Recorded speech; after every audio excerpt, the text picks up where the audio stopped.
Today, we are going to focus on the main question at hand. What causes ocean currents?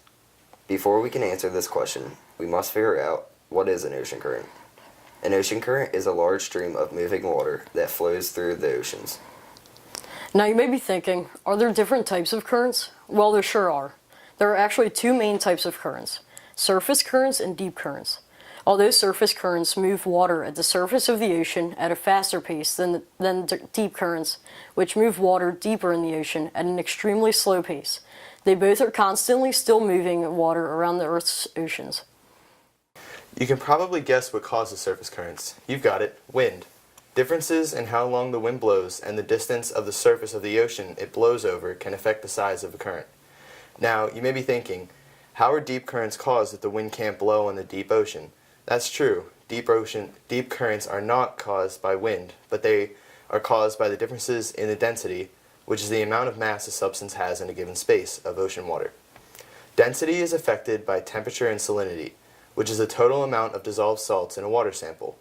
The size of deep currents depends on their distance from the surface of the ocean and the topography or landscape of the ocean floor. Now we'll meet you in the lab for a quick demonstration. Alright, now we're in the lab to do a quick demonstration. Okay, so what we have here is a container that divides two types of water. This is fresh water and this will be salt water. So what we're going to do is we're going to lift the divider a little bit and see what happens.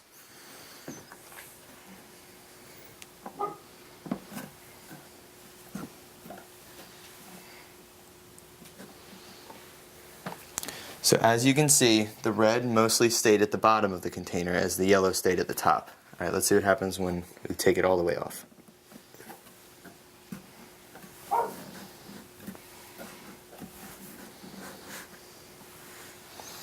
As you can see, when we took it all the way off, the yellow stayed mostly at the top and the red went to the bottom straight away. And that's because salt water has a higher density than fresh water, so salt water would sink in this situation.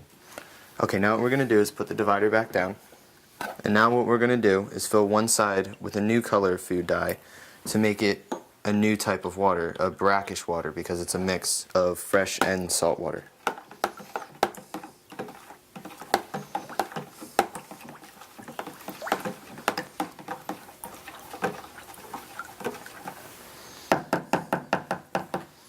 Okay, and now we're going to lift it a little bit again and we'll see what happens.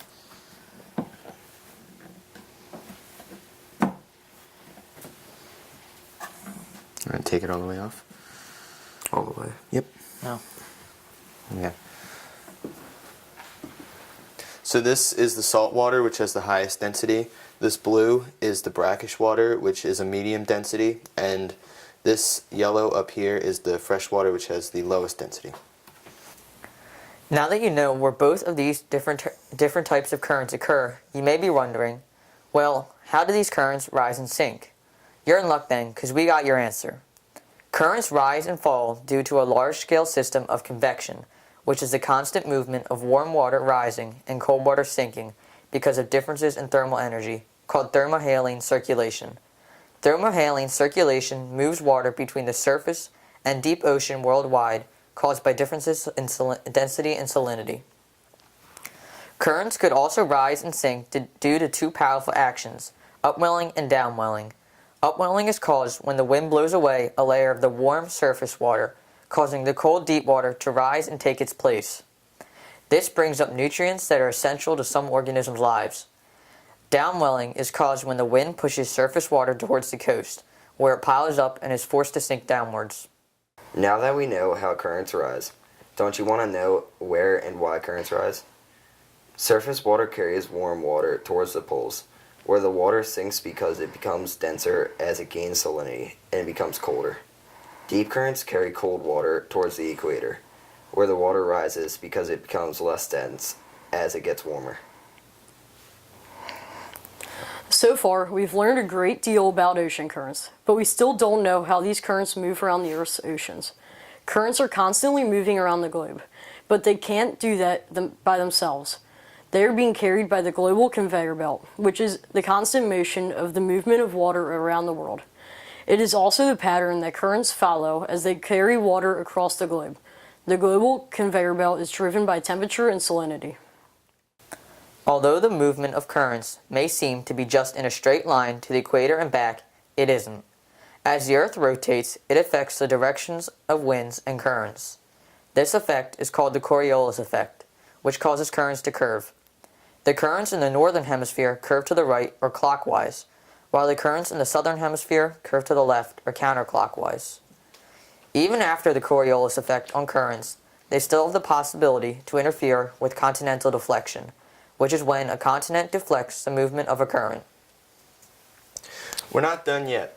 Currents also have a major impact on climate, which is the pattern of temperature and precipitation typical of an area over a long period of time. A surface current warms or cools the air above it, influencing the climate of the land near the coast.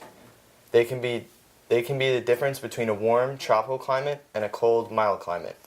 Warm currents bring tropical weather to shores, while cold water brings cool, dry weather to shores.